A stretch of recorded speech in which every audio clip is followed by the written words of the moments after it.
तो आज हम डिराइव करने जा रहे हैं what is the relation between linear and angular displacement.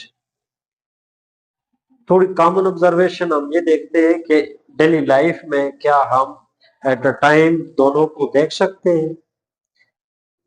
Late के एक बंदा कार में ट्रेवल कर रहा है, तो कार का जो व्हील है वो दो तरह का डिस्प्लेसमेंट है।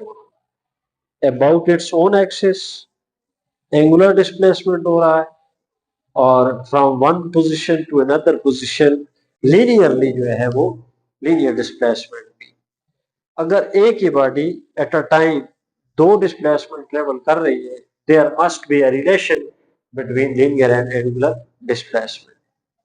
इसका रिलेशन डिराइव करने के लिए ये फिगर हम तस्वर करते हैं कि initially body at point A पे, after time T it reaches from A to B. कुछ एंगुलर डिस्प्लेसमेंट थीटा क्या होता है, ट्रेवल होता है। तो that is arc, length of arc. तो एंगल कैसे हमारे पास सामने आ जाएगा, एंगल, इसका जो एंगल होगा, एंगल जब आप फाइंड आउट करते हो तो वो आप जानते हैं कि length of arc divided by radius.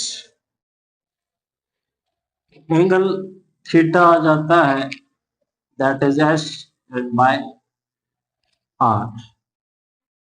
इसको क्रॉस मल्टीप्लाई करें, you will get S is equal to R theta, जिसमें एस लीनियर डिस्प्लेसमेंट है, आर रेडियस है और थीटा एंगुलर डिस्प्लेसमेंट आता है।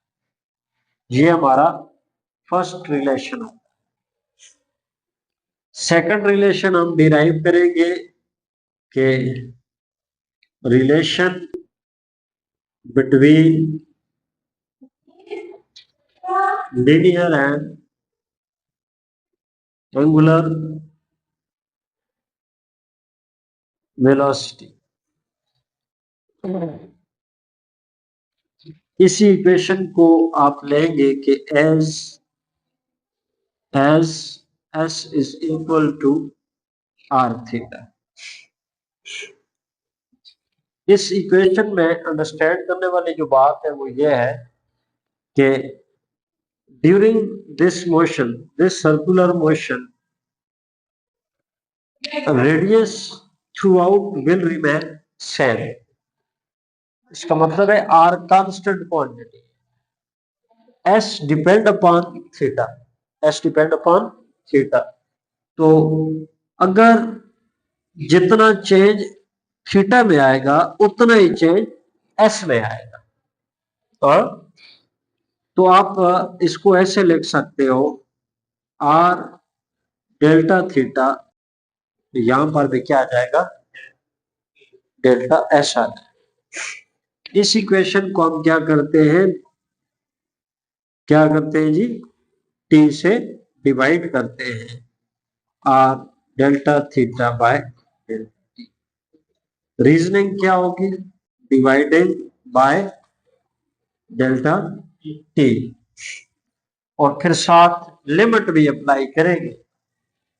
हाँ, क्या अप्लाई करेंगे, लिमिट। अगले स्टेप पे लिमिट अप्लाई कर लेते हैं, limit delta T approaches to 0, delta S by delta T is equal to R. R constant है, कांस्टेंट पे लिमिट अप्लाई नहीं होगा। Limit delta theta by delta T और T approaches to 0,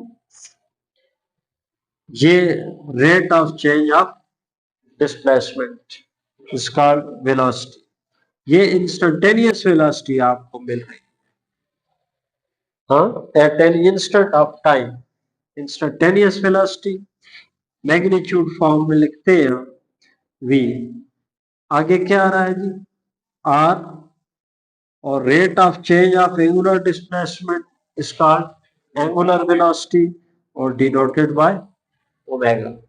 This is the relation between linear and angular velocity. एक बात आपने जरा समझने की कोशिश करनी है कि ये अगर हमारे पास सर्कुलर पाथ है, इस पॉइंट पर पॉइंट ए मान लो, इस पॉइंट पर जो इसकी लीनियर वेलोसिटी है, linear velocity always along the tangent, tangent tangent के अलोंग होता है। आर हमारे पास ऐसे पाया जाता है। अब जो हमारे पास एंगुलर वेलोसिटी है, अगर मोशन एंटी क्लॉकवाइज हो रहा है, अपवर्ड जाएगी ना, ये क्या होगा, ओमेगा होगा।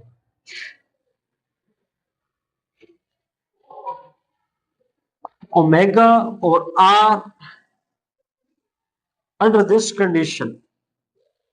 दिस कंडीशन आपके पास आर या यूं कहिए omega angular velocity perpendicular to radius. अगर परपेंडिकुलर है तो थीटा कितने का आ रहा है, 90 डिग्री का आ रहा है। मैं एक और फिगर बनाता हूं जिसमें ये सिचुएशन थोड़ी सी क्या हो जाएगी, चेंज हो जाएगी, कि सिचुएशन को थोड़ा सा चेंज करके पेश करते कि ये सेंटर, रेडियस और लीनियर वेलोसिटी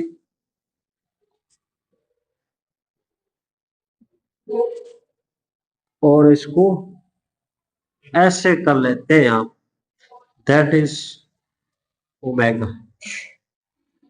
यहां पर एंगल है थीटा, ये थीटा जो है हमारे पास, ये थीटा 0 से बड़ा है, greater than 0 but less than 90 degree. This is the case V is equal to R omega when theta angle between angular velocity and R 90 degree.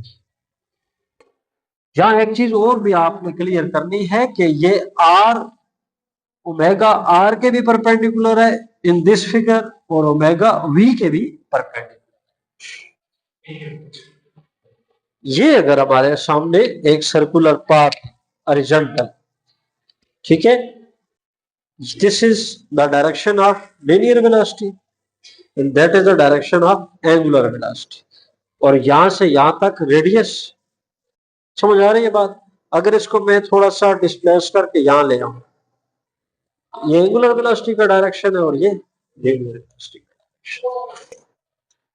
तो अगर ये वाली सूरत हाल आप सामने रखें तो आपने क्या करना है जी, यहां से इसको रिजॉल्व अगर हम कर लें, क्या कर लें, रिजॉल्व कर लें, इसका, इसके दो कंपोनेंट्स मिलेंगे हमें।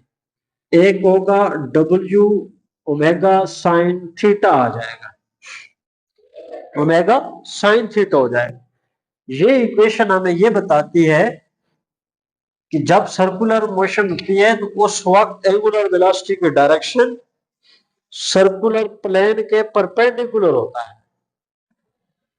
तो ओमेगा के दो कंपोनेंट हमें मिल रहे हैं, फिर हम कौन सा कंपोनेंट लेंगे, परपेंडिकुलर कंपोनेंट लेंगे which is perpendicular to R. ठीक है, यहां पे एक सेंटेंस हम लिखेंगे, for an angle theta less than 90 degree,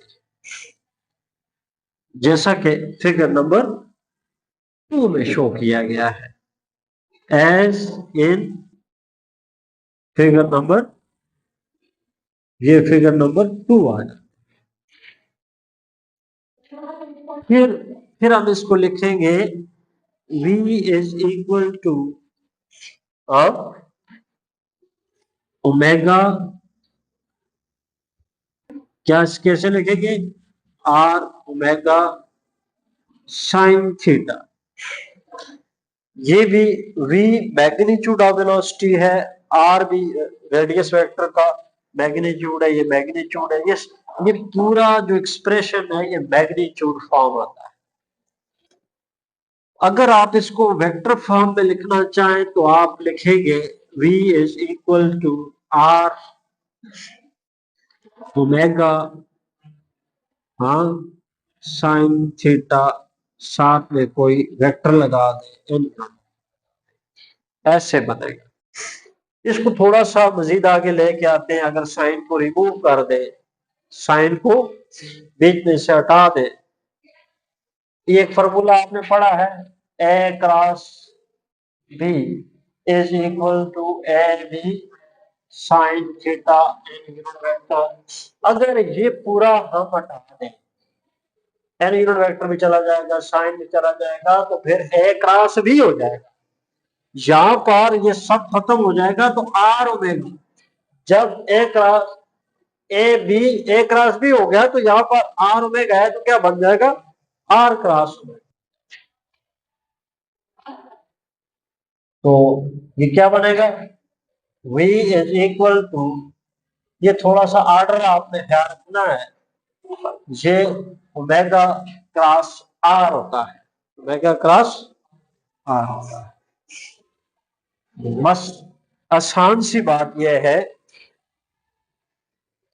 कि अगर एंगल 90 डिग्री का है, v is equal to R omega, we will use v is equal to R omega.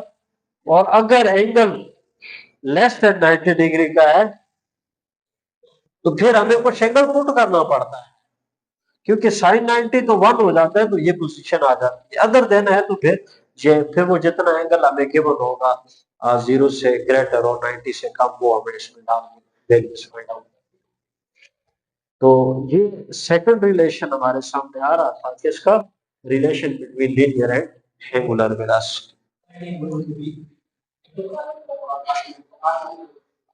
Are cross omega, वो आर क्रॉस ओमेगा जो है फिर ए बी क्रॉस ए वाली बात बन जाती है, ठीक है। तो एक्चुअल जो प्रोडक्ट है वो क्या हो जाता है, ओमेगा।